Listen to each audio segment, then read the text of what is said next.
Hello everyone, our project is Electronic Chessboard. By Adolfo Balderas, Daniel Kocot, Jinho Park, and Gil'i Zaid. I'm Adolfo. I'm Daniel, and let us begin. Let's say you're going against the chess overlord Garry Kasparov, and let's say you lost. Now, what if you wanted to rewatch your brutal loss? You could just have your friend standing 1 foot away from the chessboard with a phone. But that's just awkward, isn't it? But wait, we have technology. Specifically, wires and a bunch of sensors that do cool stuff. So let's dive in. Here we have a standard chessboard. And let's take each chess piece and put a magnet at the bottom. Now, under each square, let's put a sensor, a Hall effect sensor, that determines if a magnetic field is present. Meaning, if you pick up a piece from a square, there will be a value that is read as high, and when you place a piece, there will be a value read as low, essentially ones and zeros.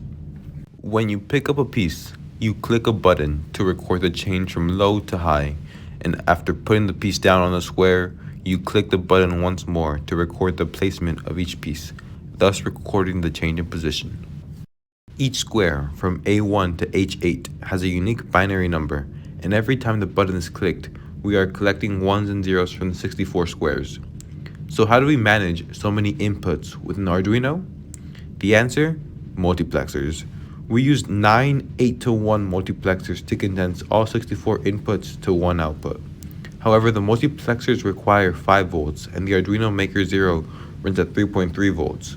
To scale the voltage up, we ran the output from the Arduino into a unity buffer and sent it to the multiplexer. Each row has its own multiplexer, which feeds its 8 inputs, 1 for each square in the row, into one output. The output of all these multiplexers is then fed into a final multiplexer, which in turn feeds the information back into the Arduino, capturing full position data. Now comes the coding part. Long story short, we take the data from the Arduino and turn it into a matrix. Then our Python program gets the matrix and turns it into a text file, which can then be uploaded to chess.com as a PGN. Now the game is saved, and you can come back later to rewatch and analyze.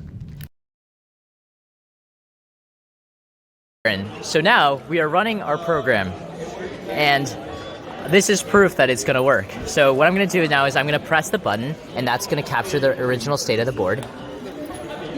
Lovely. And our program isn't the fastest, so we can sit and have a nice little chat, but what's going to happen is that the position of the board is going to be recorded, and in a few seconds we'll be able to see it on my screen.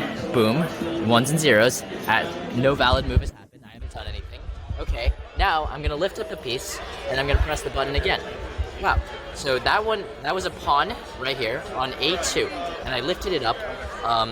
So no move has happened yet, but I have lifted A2 up. So if we just wait a little bit, we'll be able to see that. And there we go. No valid move has happened. Ones and zeros. Very beautiful. And now what I'm going to do is I'm going to put A2 down on A3. Press the button. Lovely. And then again, you and I can have a nice little chat.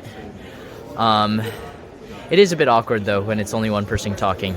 I'm sure we both know a lot about that. So now, if you'll see the new recorded positions and the move A2 to A3 correctly displayed on my screen. Thank you very much for your cooperation. This has been a lovely time.